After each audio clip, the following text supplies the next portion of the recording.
তারেক রহমানের জাতীয় স্মৃতিসৌধে আগমন উপলক্ষে বাবরসহ বিএনপির শীর্ষ নেতাদের অপেক্ষা, নেতাকর্মীদের ঢল। রফিক মেটির তথ্যচিত্রে জেসমিন টুনির প্রতিবেদন।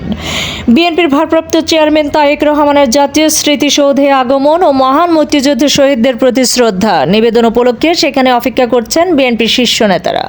এ সময় সাবেক স্বরাষ্ট্র প্রতিমন্ত্রী লুৎফুজ্জামান বাবরসহ দলের কেন্দ্রীয় নেতা, অঙ্গ ও সহযোগী সংগঠনের শীর্ষ নেতৃবৃন্দ উপস্থিত ছিলেন। দলীয় সূত্রে জানা যায়, স্বাধীনতার চেতনা ও মুক্তিযুদ্ধের আদর্শের প্রতি শ্রদ্ধা জানাতে জাতীয় স্মৃতিসৌধে পুষ্পস্তবক অর্পণের কর্মসূচি গ্রহণ করেছেন বিএনপি।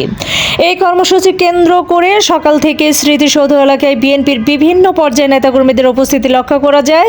তারা শান্তিপূর্ণভাবে অবস্থান নিয়ে নির্ধারিত সময়ের জন্য অপেক্ষা করছেন। এ সময় উপস্থিত নেতারা বলেন, মহান মুক্তিযুদ্ধের শহীদদের আত্মত্যাগের মধ্যে দিয়ে স্বাধীন বাংলাদেশের জন্ম। সেই আদর্শকেই ধারণ করে বিএনপি গণতন্ত্র, ভোটার অধিকার ও মানুষের অধিকার প্রতিষ্ঠার সংগ্রাম চালিয়ে যাচ্ছে। তারেক রহমানের নেতৃত্বে দেশ ও জাতির কল্যাণে এই রাজনৈতিক অঙ্গীকার আরও শক্তিশালী হবে বলে তারা আশাবাদ ব্যক্ত করেন।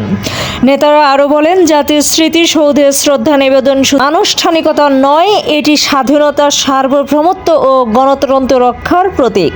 বর্তমান রাজনৈতিক প্রেক্ষাপটে এই কর্মসূচির মাধ্যমে দেশবাসীর প্রতি ঐক্য ও সহনশীলতার বার্তা পৌঁছে দেওয়া হচ্ছে। কর্মসূচিকে ঘিরে জাতীয় স্মৃতিসৌধ এলাকায় আইন শৃঙ্খলা বাহিনীর পক্ষ থেকে বাড়তি নিরাপত্তা ব্যবস্থা গ্রহণ করা হয়েছে।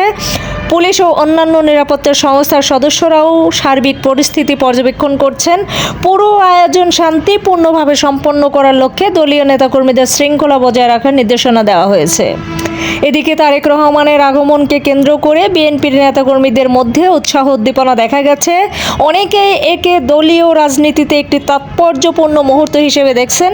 জাতীয় স্মৃতিসৌধে শ্রদ্ধা নিবেদনের মধ্যে দিয়ে বিএনপির ভবিষ্যৎ রাজনৈতিক কর্মসূচির দিক নির্দেশনা স্পষ্ট হবে বলে মন্তব্য করেন অনেকেই।